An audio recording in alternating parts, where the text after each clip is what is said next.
Hi, I am Kamala Rani. I am Teni district உத்தமபாளையத்தில் வந்து artificial jewellery making class வந்துட்டு நான் கற்றுக்கிட்டேன். இப்போ வேர்ல்டு ஸ்கில் கவுன்சிலில் வந்து சர்டிஃபிகேட்டுக்காக அப்ளை பண்ணியிருக்கேன். இப்போ நம்ம வந்து குந்தன் நெக்லஸ் செட்டு வித் ஸ்ட்ரெட்டோட ரெடி பண்ண போகிறோம். அது எப்படி ரெடி பண்ணுறதுன்றதை பார்க்கலாம். இப்போ நம்ம குந்தன் செட் எப்படி செய்கிறதுக்கான டிசைன் பார்ப்போம்னா நான் ஃப்ளவர் ஷேப் பண்ண போகிறேன். இப்போ OHP ஷீட்டில் கம் B7000 கம் ஒட்டி அதில் வந்து நமக்கு என்ன டிசைன் வேணுமோ அந்த டிசைனுக்கான குந்தனை செலக்ட் பண்ணி அதை நம்ம வந்து ஒட்ட போகிறோம். இப்போ நீங்கள் பார்த்தீங்கன்னா நான் ஃப்ளவர் ஷேப் குந்தன் ஒட்ட போகிறேன். நடுவில் ரவுண்டு பக்கத்தில் வந்து அந்த ஃப்ளவருக்கான அந்த பெட்டல்ஸ் வந்துட்டு ஒட்டி எல்லாத்தையுமே அரேஞ்ச் பண்ண போகிறேன்.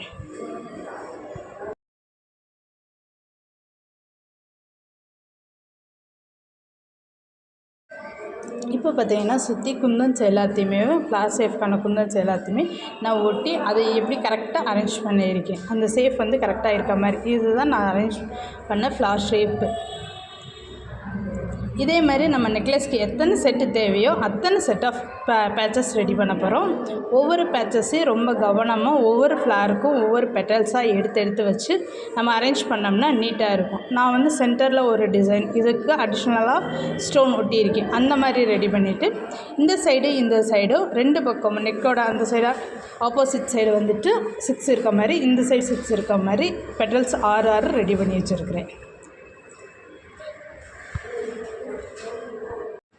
ஒவ்வொரு பெட்டல்ஸையும் நம்ம பார்த்திங்கன்னா நீட்டாக பர்ஃபெக்டாக இருக்கணும். அந்த ஷேப் வந்து கரெக்டாக இருக்கணும். அதுக்கேற்ற மாதிரி நம்ம பெட்டல்ஸோட டிசைன்ஸ் எல்லாமே கரெக்டாக இருக்க மாதிரி அரேஞ்ச் பண்ணிக்கிறேன். இப்போ இந்த சைடு 6 அந்த சைடு 6 நான் சொல்லியிருந்த மாதிரி நான் ரெடி பண்ணியிருக்கேன். இப்போ நெக்லஸ் செட்டுக்கு இதோட அடிஷ்னல் ஸ்டெட்டுக்கும் இதே பேச்சஸ் தான் நம்ம ரெடி பண்ணியிருக்கோம். அதை வந்து இதிலே சேர்த்து நான் ரெடி பண்ணி வச்சுருக்கிறேன். அடுத்து இப்போ நம்ம கட் பண்ணுறதை பற்றி பார்க்கலாம். கட் பண்ணுறது வந்து நம்ம எட்ஜஸ் கரெக்டாக கட் பண்ணணும். எட்ஜஸ் வந்து நம்ம ஃபினிஷிங் கட் பண்ணால் மட்டும்தான் நெக்லஸ் வந்து நமக்கு எந்த ப்ராப்ளமும் இல்லாமல் நீட்டாக ஃபினிஷ் வரும்.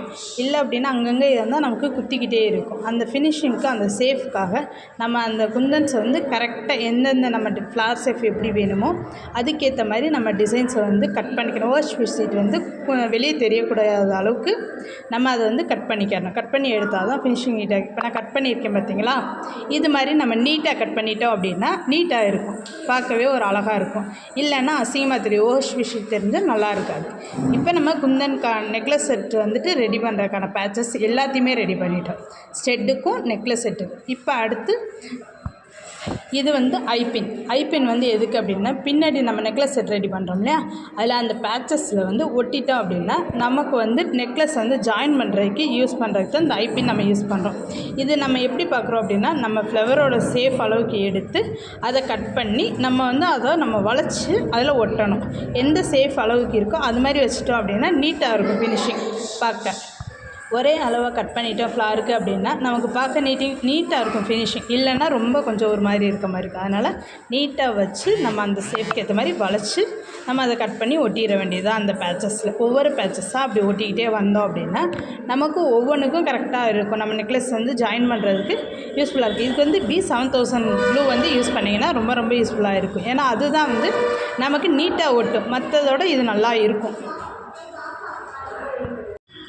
இப்போ நம்ம ஐபின் ஒட்டிட்டோம். இதுக்கப்புறம் வந்து நம்ம வந்து வேக்ஸ் சீட் பின்னாடி ஒட்ட போகிறோம். வேக்ஸ் சீட் ஒட்டினோம் அப்படின்னா அது கலலாமல் இருக்கும். நம்ம ஒட்டின ஐபின் வந்து நகலாமல் கலலாமல் எந்த பிரச்சனையும் இல்லாமல் நல்லா ஸ்டிஃபாக ஒட்டிக்கிறதுக்கு தான் நம்ம அந்த வேக்ஸ் சீட் யூஸ் பண்ணிகிட்டு இருக்கோம்.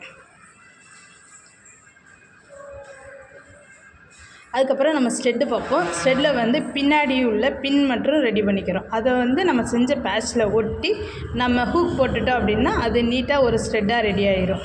இப்போ அடுத்து வந்து நம்ம ஜம்ப்ரிங் யூஸ் பண்ணுறோம். ஜம்ப்ரிங் எதுக்கு அப்படின்னா நம்மளோட நெக்லஸ் ஜாயின் பண்ணுறோம். நம்ம அந்த ஐபின் போட்டோம் பார்த்திங்கன்னா அது நெக்லஸ் ஜாயின் பண்ணுறதுக்காக ஒவ்வொன்றையும் இதில் ஜம்ப்ரிங் போட்டு ஜாயின் பண்ணிட்டோம் அப்படின்னா அது நீட்டாக இருக்கும். நமக்கு வந்து லைனாக வர ஆரம்பிச்சிடும்.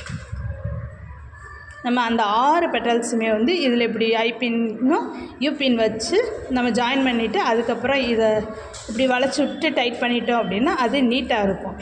லைனாக வந்துடும். ஒவ்வொரு நெக்லஸாக லைனாக இருந்தால் இப்படி வந்துடும். இதேமாதிரி இன்னொரு சைடு ரெடி பண்ணி நடுவில் ஒரு டிசைன் நம்ம செஞ்சுருக்கோம்ல அதை வச்சோம் அப்படின்னா நெக்லஸ் செட்டு வந்து ரெடி ஆகிடும். ஜம்ப் ரிங் வந்து நம்ம வந்து நல்லா டைட்டாக போட்டு வரணும். ஏன்னா அது லாக் ஆயிடணும், இல்லைன்னா அது வந்து அவுந்துக்குள்ளையா. இப்போ நம்ம பேக் ரோப் வச்சு நெக்லஸ்க்கு வந்து ஜாயின் பண்ணுறோம். நம்ம நெக் எந்த லென்த் வேணுமோ அந்த லென்த்துக்கு ஏற்ற மாதிரி ரெடி பண்ணிவிட்டு பேச்சஸ் ரெடி பண்ணதுக்கப்புறம் நம்ம ஜாயின் பண்ணிவிட்டு அதுக்கப்புறம் ரோப் வந்து வச்சிட்டோம் அப்படின்னா நெக்லஸ் செட் ரெடி ஆயிரும். அதேமாதிரி நம்ம ஸ்டெட்டு ரெடி பண்ணி வச்சுருந்தோம்ல, அந்த பின் யூஸ் பண்ணி அந்த ஸ்டெட்டு வச்சிட்டோம். இந்த இப்போ நெக்லஸ் வித் ஸ்டெட்டு ரெடி ஆயிடுச்சு.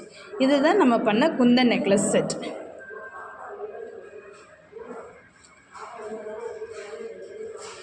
இதிலே நம்ம நெத்திச்சுடியும் ரெடி பண்ணிக்கலாம். நம்ம நெத்திச்சுடி மேலே வச்சுக்கிற மாதிரி அந்த செயின் போட்டு விட்டோம் அப்படின்னா அதுவும் ரெடி ஆயிடும்.